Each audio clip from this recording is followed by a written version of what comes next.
Bioscope की बातें।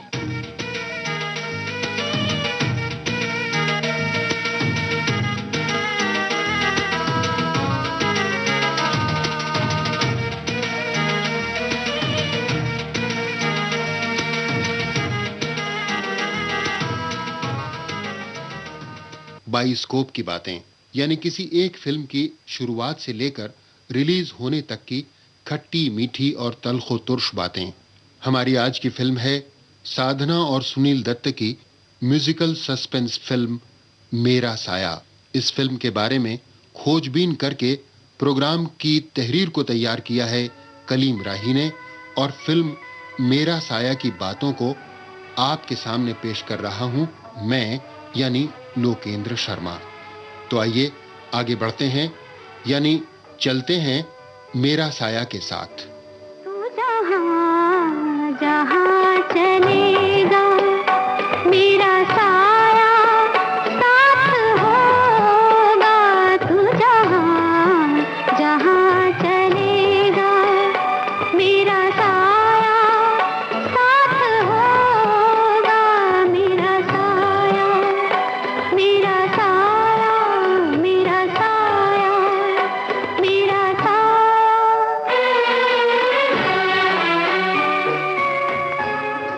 मेरा साया का शुमार साधना की कामयाब तरीन फिल्मों में होता है।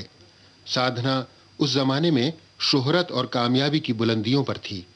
उसकी फिल्में मेरे महबूब, वक्त, आरजू और वो कौन थी सुपरहिट हो चुकी थी, और सारे देश में उसका हेयर स्टाइल साधना कट के नाम से नौजवान लड़कियों का पसंदीदा हेयर स्टाइल बन चुका था।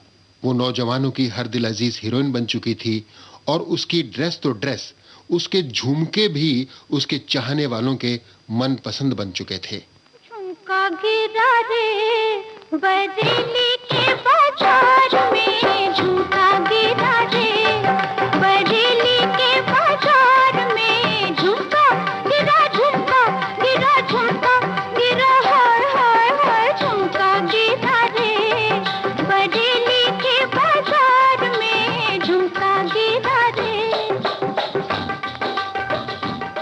फिल्म मेरा साया में साधना और सुनील दत्त के अलावा अनवर हुसैन, के.एन. सिंह, जगदीश सेठी, रत्नमाला और प्रेम चोपड़ा ने अहम भूमिकाएं निभाई हैं।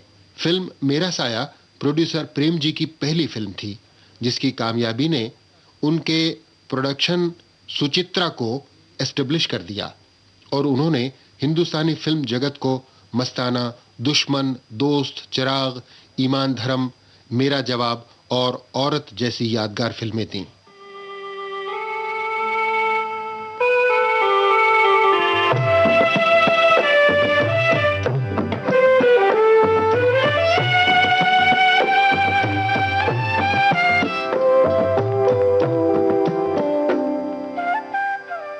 मेरा साया को वर्सेटाइल डायरेक्टर राज खोसला ने डायरेक्ट किया था।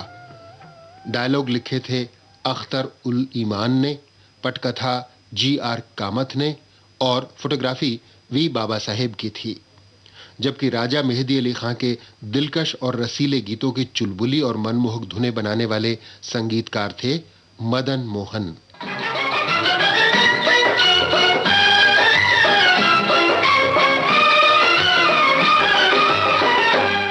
वो जमाना इस जोड़ी का, यानी राजा मेहदी अली खां और मदन मोहन का टॉप का जमाना था।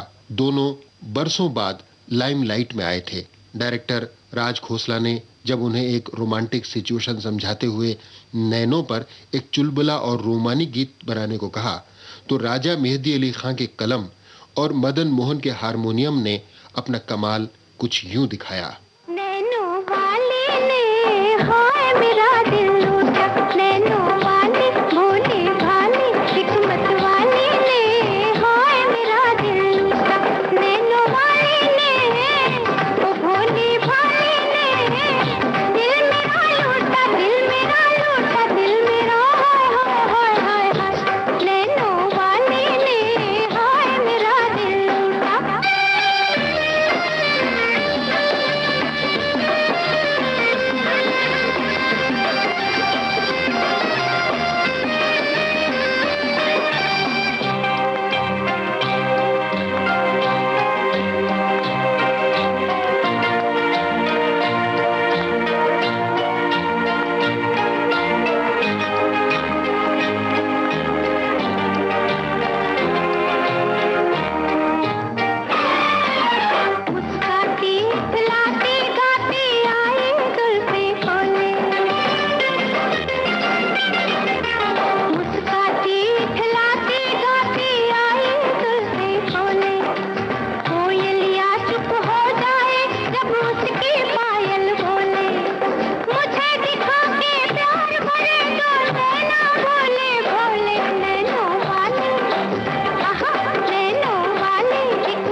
मेरा साया की कहानी इतनी दिलचस्प है कि फिल्म शुरू होते ही देखने वालों को अपनी गिरफ्त में ले लेती है।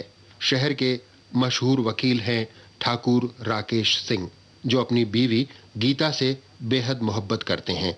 ठाकुर राकेश सिंह विलायत में हैं कि अचानक गीता की तबीयत बिगड़ जाती है और उन्हें इस बात की खबर दी जाती है। ठाकुर साहब फौरन विलायत से हिंदुस्तान पहुंचते हैं।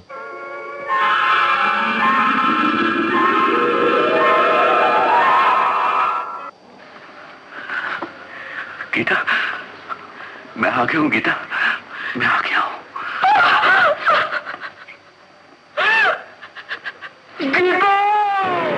और इससे पहले कि वो गीता की जिंदगी बचाने के लिए कुछ कर पाएं, गीता उनकी बाहों में दम तोड़ देती है। अभी गीता की राख ठंडी भी नहीं होती कि अचानक पुलिस इंस्पेक्टर ठाकुर साहब से मिलने पहुंचता है। आप इस तस्वीर को पहचानते हैं? ये तो गीता की तस्वीर है आपके पास। जी नहीं, ये उनकी तस्वीर नहीं है। देखिए, मैं जो बात आपसे करना चाहता हूं उसे आप बहुत गौर से सुनिए। हमारे हाथ एक अजीब सा केस आ गया है। अभी कुछ दिनों की बात है कि डाकुओं के ग्रोह से हमारा एनकाउंटर हुआ और इस एनकाउंटर में 2 डाकू मारे गए और भागते हुए में से एक लड़की गिरफ्तार हुई। इसकी शक्ल तो बिल्कुल मेरी गीता से मिलती है। लेकिन ठाकुर साहब, ये कहती है मैं गीता हूं। What nonsense. इंस्पेक्टर साहब, आप तो जानते ही हैं कि मेरी ये तो मैं अच्छी तरह से जानता हूं ठाकुर साहब, मगर इस औरत ने पुलिस स्टेशन पर बयान दिया है कि यह आपकी बीवी है। मेरी बीवी? जी हाँ। देखिए ठाकुर साहब, बात बिल्कुल सीधी है। इस औरत की शक्ल आपकी बीवी से एकदम मिलती है और वो इस बात का पूरा पूरा फायदा उठाना चाहती है और ये ढोंग रचाकर फांसी के तख्ते से बचना चाहती है। इसीलिए मैंने पुलिस स्टेशन पर कल आइडेंटिफिकेशन परेड रखी है। अगर आप अपने घर वालों के साथ वहां तशरीफ ले आएंगे तो ये औरत वहीं झूठी साबित हो जाएगी और हमारा केस मजबूत हो जाएगा।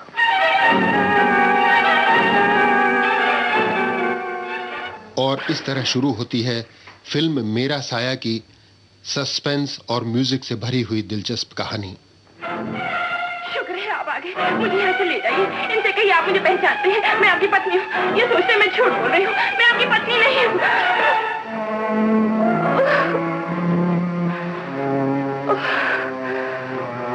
आपकी राह देखते देखते मेरी आंखें थक गई। एक एक पल गिनती रही, दिन रात यही सोचती रही कि कब मुझे आ गया मुझे ले जाएंगे। आपने इतनी देर क्यों ऐसे क्या देख रहे हैं? क्या हो गया? मैं हूँ गीता, आपकी गीता, आपकी पत्नी। ये औरत आपकी पत्नी है या नहीं? जी नहीं। लेकिन इस कहानी की भी एक दिलचस्प कहानी है। सन 1955 से सन 1965 तक का दौर मराठी फिल्मों का बेहद शानदार और यादगार दौर माना जाता है। राजा परांजपे उस जमाने में मराठी फिल्मों के जाने माने डायरेक्टर थे। उन्होंने एक मराठी नॉवल पाठ लाग पर काशीनाथ घाणेकर को लेकर इसी नाम से एक मराठी फिल्म बनाई थी। प्रेम जी ने फोटोग्राफर वी बाबा साहेब के साथ एक प्राइवेट ट्रायल शो में यानी रिलीज से पहले पाठ लाग देखी तो उनके दिल में पाठ लाग को हिंदी में बनाने की ख्वाहिश जाग उठी। प्रेम जी ने शो के बाद राजा परांजपे को मुबारकबाद देते हुए पूछा, क्या आप पाठ लाग के हिंदी राइट्स मुझे देंगे? राजा परांजपे ने मुस्कुराते हुए कहा, बिल्कुल देंगे। प्रेम जी ने पूछा, तो बताइए क्या लेंगे? राजा परांजपे ने 12,000 रुपए मांगे, जो उस जमाने में खासी बड़ी रकम थी। प्रेम जी ने अपनी जेब देखी, कुल 700 रुपए थे जेब में। उन्होंने बाबा साहेब से 300 रुपए उधार लिए और उसमें 1 रुपया और जोड़कर उसी वक्त 1001 रुपया राजा साहब के हाथ पर रख दिया और कहा कि ये बयाना लीजिए, हिंदी राइट्स अब हमारे हुए। बाद में जब पाठ लाग रिलीज हुई तो सुपरहिट हो गई। इसके साथ ही कई हिंदी प्रोड्यूसर्स और डायरेक्टर राजा परांजपे से हिंदी राइट्स लेने के लिए दौड़ पड़े। इनमें शक्ति सामंत और LV प्रसाद भी थे। जब राजा परांजपे ने उन्हें बताया कि वे हिंदी राइट्स प्रेम जी को दे चुके हैं तो दोनों प्रेम जी की तरफ मुड़े। शक्ति सामंत ने प्रेम जी को 25,000 रुपए ऑफर किए और LV प्रसाद ने तो 1 लाख रुपए तक देना मंजूर किया, क्योंकि उन्होंने तमिल और तेलुगु के राइट्स भी राजा परांजपे से ले लिए थे। वे चाहते थे कि हिंदी के राइट्स भी उन्हें मिल जाएं, लेकिन प्रेम जी ने दोनों को इनकार कर दिया और अपना नसीब आजमाने के लिए बड़े जोशो खरोश के साथ पाठ लाग को मेरा साया के नाम से हिंदी का जामा पहनाकर 21 जुलाई सन 1964 को उसकी फिल्म बंदी का आगाज कर दिया।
हालांकि मेरा साया एक कोर्ट रूम ड्रामा है, लेकिन अख्तर उल ईमान की कलम ने कोर्ट सीन्स इतने अच्छे अंदाज में लिखे हैं कि साधना और सुनील दत्त दोनों को अपनी जज्बाती अदाकारी दिखाने का भरपूर मौका मिला है। सुनिए ये कोर्ट सीन जब अदालत के कटहरे में खड़ी हुई लड़की इस बात का दावा कर रही है कि वो मशहूर वकील ठाकुर राकेश सिंह की बीवी गीता है। कमीज उतारिए, अब मैं वो पहचान बताऊंगी जो आप खुद भी नहीं जानते। आपकी पीठ पर दाएं हाथ की तरफ एक काला तिल है। ठाकुर साहब, आपको कमीज उतारने में क्या इनकार हो सकता है?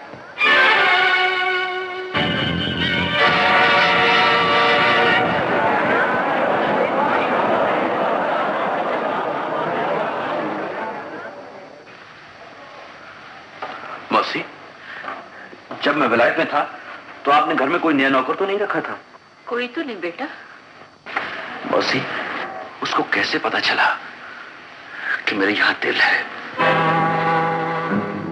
एक और कोर्ट सीन सुनिए जब ठाकुर राकेश सिंह लड़की के इस दावे को गलत साबित करने के लिए अपनी दलीलें पेश करता है। योर ऑनर, मैंने कई बार कहा मेरी बीवी मर चुकी है। मैं इस औरत को बिल्कुल नहीं जानता। आप जानते हैं, अच्छी तरह जानते हैं, लेकिन पहचानने से इनकार करते हैं। मैं कहती हूँ मैं आपकी बीवी हूँ, आप मानते क्यों नहीं है? क्या मेरी बात आपकी समझ में नहीं आती? क्या आप देख नहीं सकते? आप अंधे हैं, गूंगे हैं, बहरे हैं। मैं सामने खड़ी हूँ और आप कहते मैं आपकी बीवी नहीं? हाँ, तुम मेरी बीवी नहीं हो। तुम झूठी हो, फरेबी हो, मक्कार हो, दगाबाज हो। मेरी बीवी की जगह लेना चाहती हो। तुम उसकी आत्मा को दुख पहुंचाना चाहती हो, लेकिन ये मैं तुम्हें हरगिज नहीं करने दूंगा। तुम्हारी किसी बात का जवाब नहीं दूंगा। मेरे ये मुकदमा खत्म हो चुका है। आपकी ज़हनी हालत को देखते हुए आपके साथ सख्ती का बर्ताव नहीं किया जाता, लेकिन अगर आइंदा आपने कोई ऐसी हरकत की तो you will be held up for the contempt of court. I am sorry your honour, I am very sorry. It's alright. जज्बाती कश्मकश और दलीलों से भरपूर एक और कोर्ट सीन है जब ठाकुर राकेश सिंह को लगता है कि उसकी बीवी गीता की डायरी लड़की के हाथ में लग गई है और वो उस डायरी को लेकर इस लड़की को झूठी और धोखेबाज साबित करने की कोशिश करता है और यहीं से कहानी एक नया मोड़ ले लेती है। तुमने अभी तक जो कुछ भी इस अदालत में कहा है उसका सिर्फ एक ही मतलब निकलता है कि तुम मेरी बीवी हो। मैं तो शुरू से ही कह रही हूँ कि मैं आपकी पत्नी हूँ। चलो मान लिया कि तुम मेरी पत्नी हो। तुम्हें याद होगा तुम डायरी लिखा करती थी? हाँ, मुझे याद है। और दिन भर के सारे वाकयात, छोटे छोटे बड़े बड़े, तुम उस डायरी में लिखा करती थी? हाँ, मैं छोटी से छोटी बात भी उसमें लिख लिया करती थी। और मेरे और तुम्हारे दरमियान मोहब्बत की बातें भी? हाँ। और वो सारी बातें, मेरा मतलब है मेरे बारे में वो सारी बातें जो तुमने अदालत में कही हैं, वो भी उस डायरी में लिखी हुई होंगी? हाँ, वो भी लिखी हुई थी। और तुम उस डायरी को इतनी हिफाजत से रखती थी, इतने प्यार से रखती थी कि मुझे भी हाथ तक नहीं लगाने देती थी, ठीक है? बिल्कुल ठीक है। अगर तुम उस डायरी को इतना प्यार करती थी, अगर तुम उस डायरी को इतनी हिफाजत से रखती थी, तो उसका मतलब ये हुआ कि इस वक्त भी वो डायरी तुम्हारे पास होनी चाहिए, ठीक है? वो डायरी, याद करो, वो डायरी तुम्हारे पास है ना? बोलती क्यों नहीं? कहाँ है वो? जब मैं घर से निकली थी तो डायरी साथ लेकर नहीं गई। तो उस वक्त जो डायरी घर में थी? हाँ। इस वक्त भी वो डायरी घर में होनी चाहिए? जरूर होनी चाहिए। कहाँ है? मेरी अलमारी के सेफ में होगी। नहीं। कपड़ों की अलमारी के ऊपर होगी। नहीं। मेरे सूटकेस में होगी। नहीं नहीं नहीं, मैंने घर का कोना कोना छान मारा, चप्पा चप्पा देख डाला, अलमारियां, सूटकेस, ट्रंक उलट पलट कर दिए, मगर उस डायरी का कहीं पता नहीं, कहीं नामो निशान नहीं। लेकिन डायरी तो मैंने वहीं रखी थी। यही तो मैं पूछता हूँ, कहाँ कहाँ रखी थी, किस जगह रखी थी? मुझे याद नहीं आ रहा। याद नहीं आ रहा? तुम्हें याद नहीं आ रहा? वो चीज जिससे तुम इतना प्यार करती थी, जिसे अपनी जान से ज्यादा अजीज समझती थी, जिसे हर वक्त अपने सीने से लगा रखती थी, वही चीज तुम्हें याद नहीं आ रही? कहाँ रखी थी? मैं बताता हूं तुम्हें क्यों नहीं याद आ रही। इसलिए कि तुम मेरी बीवी नहीं हो। नहीं नहीं। हाँ हाँ, तुम मेरी बीवी नहीं हो, नहीं हो, नहीं हो।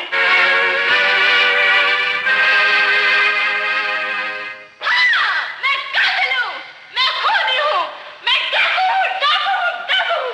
मैं तुम सबको गोली से उड़ा दूंगी, तुम सबको, तुम सबको जाने मारा दूंगी। इस जज्बाती कश्मकश और तनाव के कारण लड़की अपना दिमागी तवाजुन खो बैठती है और ठाकुर राकेश सिंह दर्द और गम के सागर में डूब जाते हैं।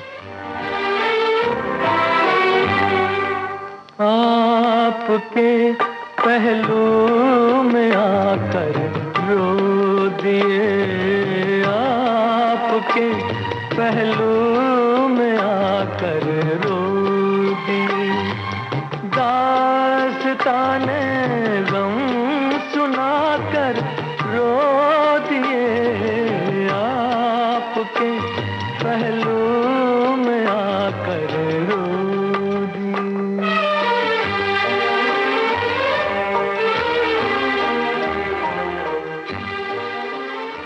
इस गीत के बनने का वाकया भी बड़ा दिलचस्प है। उस जमाने में कमर्शियल फिल्मों का स्क्रिप्ट कुछ यूं लिखा जाता था कि अक्सर फिल्म की 12वीं रील में एक दर्द भरा गीत यानी सैड सॉन्ग आना ही चाहिए, और प्रोड्यूसर डायरेक्टर सोच में पड़े रहते थे कि ये दर्द भरा गीत कैसा हो। फिल्म मेरा साया में भी जब ये सिचुएशन आई तो प्रोड्यूसर प्रेम जी ने राजा मेहदी अली खां से बातचीत की। उन्होंने कहा, आ जाइए, आज आपकी दावत भी करते हैं और गाना भी बना लेते हैं। प्रेम जी और राज खोसला मदन मोहन के घर पहुंचे। राज साहब ने सिचुएशन समझाई। मदन मोहन हारमोनियम पर हाथ रखकर बैठ गए और राजा मेहदी अली खां ने पास ही पड़ी हुई सिगरेट की खाली डिब्बी को फाड़कर उस पर एक शेर लिखा, आपके पहलू में आकर रो दिए, दास्ताने गम सुनाकर रो दिए। और फिर यूं हुआ कि जब तक दावत की तैयारी होती, गाना तैयार हो गया।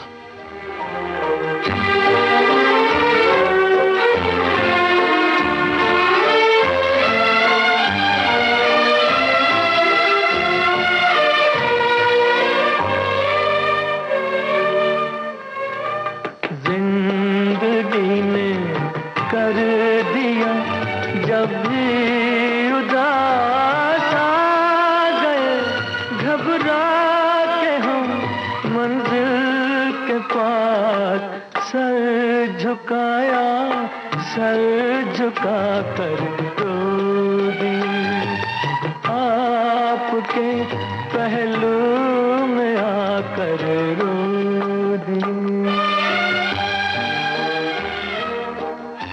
बकौल प्रेम जी, राजा मेहदी अली खां बहुत तेज सोचते थे। हर गीत के 20-20 अंतरे लिख देते थे और वो सब के सब इतने अच्छे होते थे कि उनमें से 3 अंतरों का चुनाव मुश्किल हो जाता था। बहरहाल ये सैड गाना भी दूसरे ही दिन रिकॉर्ड कर लिया गया और फिल्म की 12वीं रील में फिट भी हो गया। शाम जब आंसू बहाती आ गए, शाम जब आंसू बहाती आ गए, हर तरफ गम की उदासी छा गए, दीप यादों के जलाकर रो दिए, आपके पहलू में आकर रो दिए। मेरा साया में प्रेम चोपड़ा ने डाकू सूर्यावर सिंह का रोल किया है। उसका किरदार उसकी दूसरी फिल्मों से बहुत अलग है। वो क्लाइमैक्स में तबाही मचाने के बजाय अपनी जान देकर सारी जज्बाती कश्मकश को खत्म कर देता है। होता यूं है कि डाकू सूर्यावर सिंह लड़की को कानूनी चंगुल से बचाने के लिए शहर पहुंचता है। सरदार, तुम कहां मौत के मुंह में फंस गए? चारों तरफ पुलिस है और तुम्हारे ऊपर इनाम भी है, और उस तक पहुंचना कोई आसान बात नहीं। उस तक पहुंच के हम करेंगे भी क्या? उसकी मदद तो हम कुछ कर नहीं सकते, बेकार में खुद ही फंस जाएंगे। चुप रहो, तुम सबको अपनी अपनी जान की पड़ी। इतना भी नहीं जानते वो औरत कितने आदमियों का सामना कर रही है।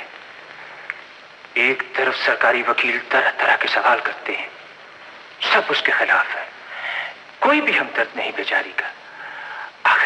आखिर वो एक औरत है, कहां तक सबका मुकाबला करेगी? तो फिर आप बतलाइए, करें क्या? बस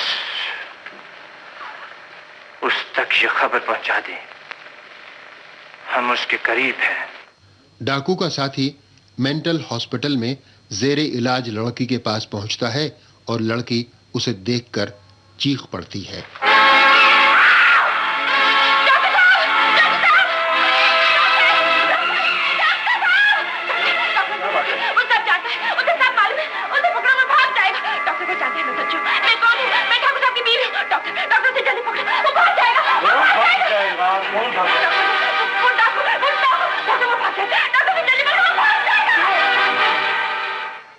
और फिर लड़की मेंटल हॉस्पिटल से भागकर ठाकुर राकेश सिंह की हवेली में पहुंच जाती है। तो तुम पागलखाने से भाग आई? स्टेशन?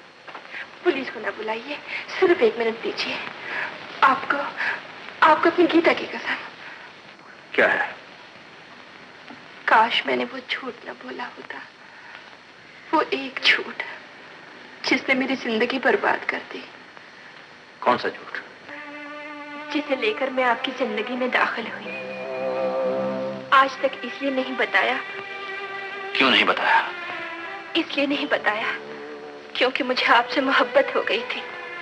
मैंने सोचा अगर मैं अपनी असलियत बता दूंगी तो आपके खानदान की इज्जत पर दाग लग जाएगा। आप मुझसे नफरत करने लगेंगे, मुझे छोड़ देंगे।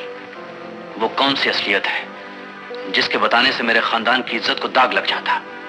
मैं तुमसे नफरत करने लगता तो मैं छोड़ देता। असलियत ये है कि मेरी माँ एक आवारा और बदकार औरत थी। मेरी एक जुड़वा बहन भी थी, बिल्कुल मेरी हमशक्ल, हूबहू जैसी मैं हूँ। मेरी माँ की तरह वो भी आवारा बन गई और घर से भागकर एक डाकुओं के गिरोह में मिल गई। उसके चले जाने के बाद मेरी माँ मुझे भी इस आवारगी में डालना चाहती थी। तंग आकर मैंने खुदकुशी करने का इरादा किया। जब मैं आत्महत्या कर रही थी तो आप जिंदगी बनकर सामने आए और मुझे बचा लिया। दरअसल मैं ही आपकी बीवी हूँ, वो औरत जिसने आपके हाथों में दम तोड़ा, जिसे आपने अपने हाथों से चिता में रखा। वो मैं नहीं, मेरी जुड़वा बहन थी। ये मेरी माँ है, वो मेरी जुड़वा बहन निशा, और ये मैं हूँ। ये हमारे बचपन की तस्वीर है।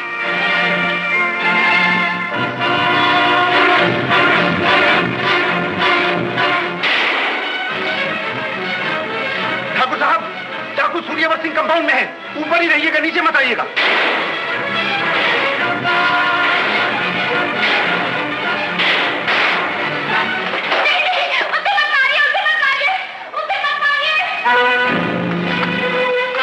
गोली तो उसको लगी है, लेकिन ये लड़की क्यों बीच में आ गई?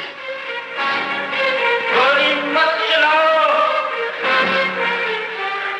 इस लड़की को लग जाएगी। ठाकुर साहब, मैं ठाकुर हूं, क्या कहना चाहते हो मुझे? ठाकुर साहब, मैं आपको ये बताना चाहता था, आपकी पत्नी जिंदा है। क्या कह रहे हो तुम? हाँ ठाकुर साहब, आपकी पत्नी जिंदा है, यही है आपकी पत्नी। मेरा साया 3/4 बन चुकी थी कि अचानक न जाने कैसे साधना एक अजीब सी बीमारी का शिकार हो गई, जिसकी वजह से उसकी आंखें कुछ बाहर से निकल आईं और साधना का हसीन चेहरा बिगड़ सा गया। मेरा साया की शूटिंग रोक देनी पड़ी।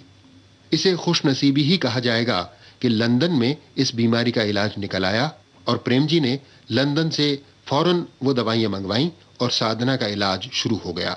करीब 6 महीनों के इलाज के बाद साधना की आंखें एक हद तक दुरुस्त हो गईं और उसने शूटिंग की तारीखें दे दी।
मेरा साया मुकम्मल हो गई। उसकी रिलीज की तैयारियां होने लगीं। ट्रेड पंडितों का कहना था कि हिंदुस्तान में कोर्ट रूम ड्रामा नहीं चलेगा, लेकिन प्रेम जी और राज खोसला को पूरा यकीन था कि फिल्म कामयाब होगी। उस जमाने में मद्रास की फिल्म इंडस्ट्री की वजह से एक चलन सा हो गया था, जिसकी वजह से फिल्मों की लंबाई 15,000 या 16,000 फीट तक हुआ करती थी। लेकिन राज खोसला साहब ने फिल्म मेरा साया बहुत ही चुस्त एडिटिंग के बाद तैयार करवाई थी। उसकी लंबाई सिर्फ 12,500 फीट थी। ये लंबाई भी डिस्ट्रीब्यूशन सेक्टर में चर्चे का बायस बन गई।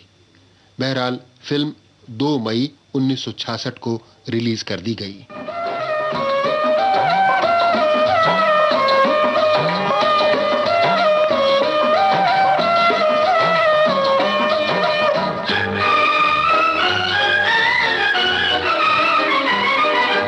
घर की छत पे मैं खड़ी, गली में दिल पर जान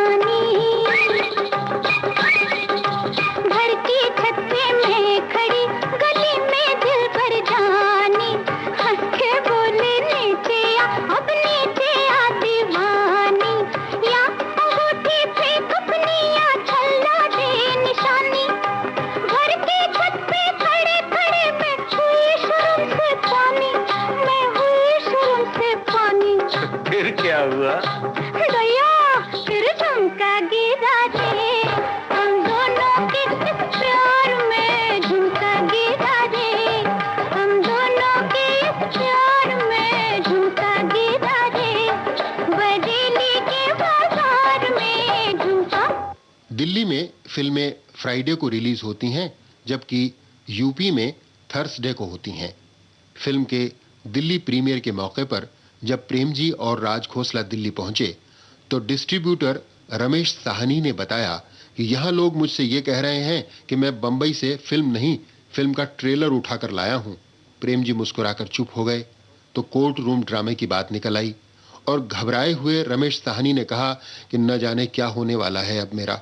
प्रेम जी ने कहा, फिल्म जनता की अदालत में पेश हो रही है कल से ये फिल्म मेरठ में दिखाई जाएगी।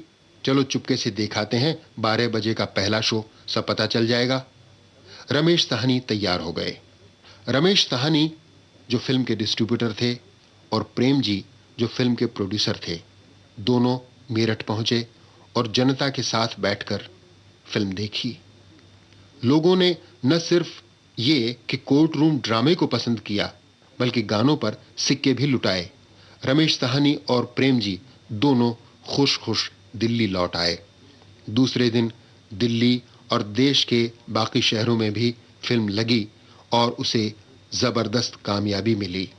देखते ही देखते फिल्म मेरा साया हिट हो गई और उसके गाने गली गली में गूंजने लगे।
मेरा साया की इस शानदार कामयाबी के बारे में जब हमने प्रोड्यूसर प्रेम जी से पूछा तो वे बोले, जब कुछ अच्छा होना होता है तो कई अच्छी बातें अपने आप इकट्ठा हो जाती हैं।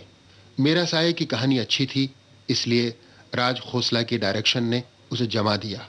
साधना और सुनील दत्त ने भी बहुत अच्छा काम किया। फिल्म का म्यूजिक हिट हो गया। वी बाबा साहेब ने खास तौर से उदयपुर के लेक पैलेस होटल वाले सीन बहुत अच्छी तरह फोटोग्राफ किए।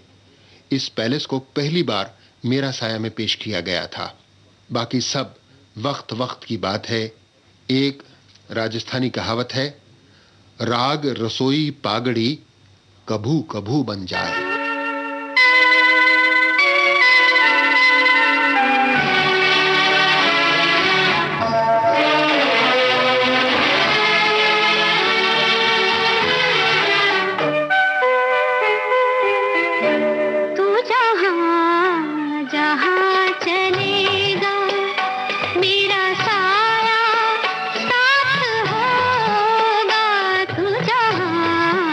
जहाँ चलेगा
पहलू में आकर रो दिए, आपके पहलू में आकर रो दिए। दास्ताने गम सुनाकर रो दिए, आपके पहलू में आकर रो दिए।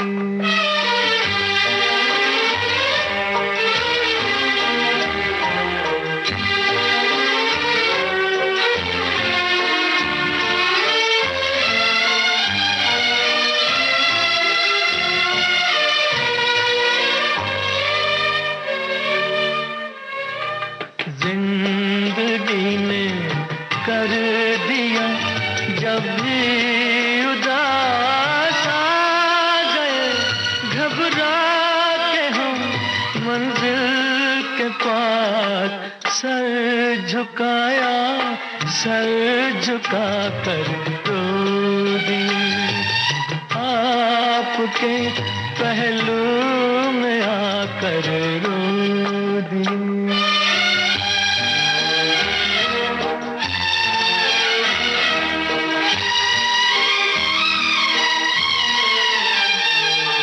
शाम जब आंसू बहाती आ गई, शाम जब आंसू बहाती आ गई, हर तरफ गम की उदासी छा गई।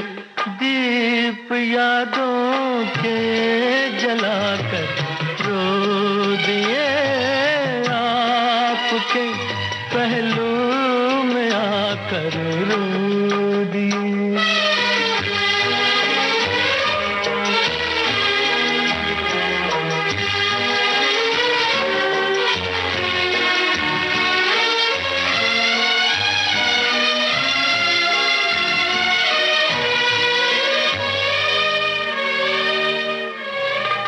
गम जुदाई का सहा जाता नहीं, आपके बिन अब रहा जाता नहीं।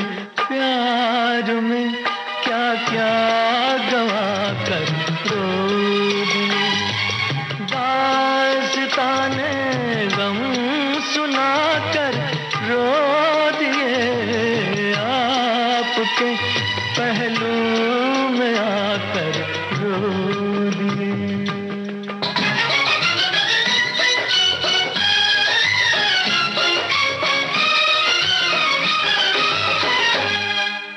झुमका गिरा रे, हाय झुमका गिरा रे, बरेली के बाजार में झुमका गिरा रे, बरेली के बाजार में झुमका गिरा, झुमका गिरा, झुमका गिरा, हाय हाय हाय झुमका गिरा रे, बरेली के बाजार में झुमका गिरा रे।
क्या हुआ?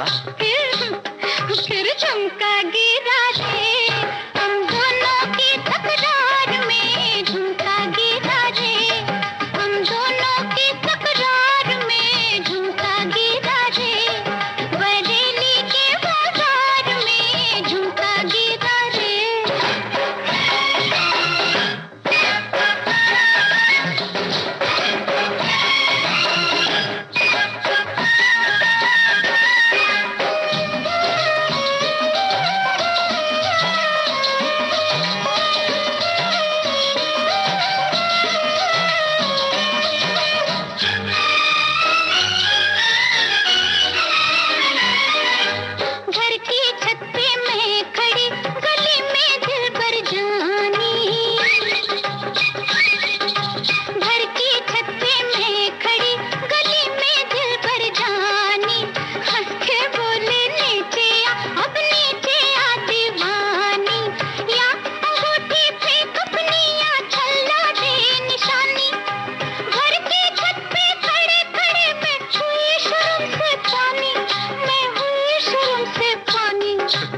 हुआ? गया फिर झुमका गिरा दे, हम दोनों के इस प्यार में झुमका गिरा दे, हम दोनों के इस प्यार में झुमका गिरा दे, बरेली के बाजार में झुमका।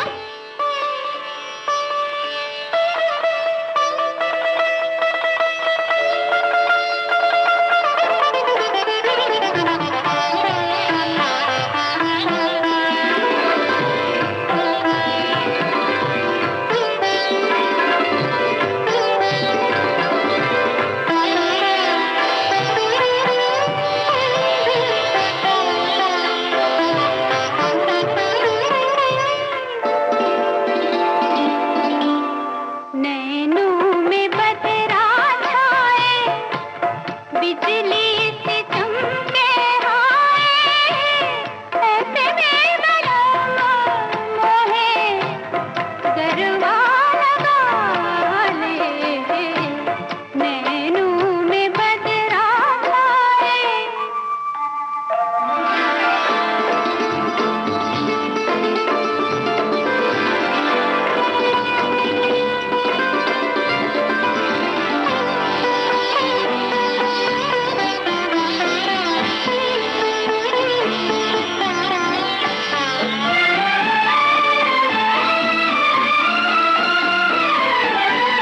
मदिरा में डूबी अखियाँ, चंचल है दोनों सखियाँ, झलती रहेंगी दोहें, पलकों की प्यारी पखियाँ, शर्मा के देंगी दोहें, मदिरा के प्याले, नैनों में बदरा छाए।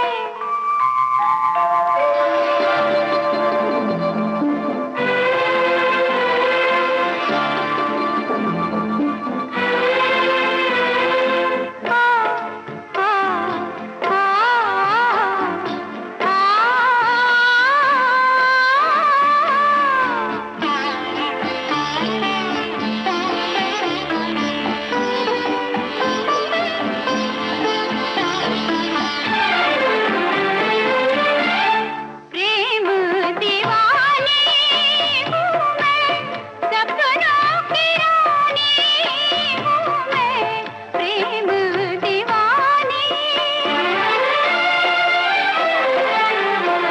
प्रेम दीवानी हूँ मैं, सपनों की रानी हूँ मैं, पिछले जन्म से तेरी प्रेम कहानी हूँ मैं, इस जन्म में भी तू अपना बना ले, नैनों में बदरा छाए, बिजली से चमके हाय, ऐसे में बड़ा मोहे गरबा लगा ले, नैनों में बदरा छाए।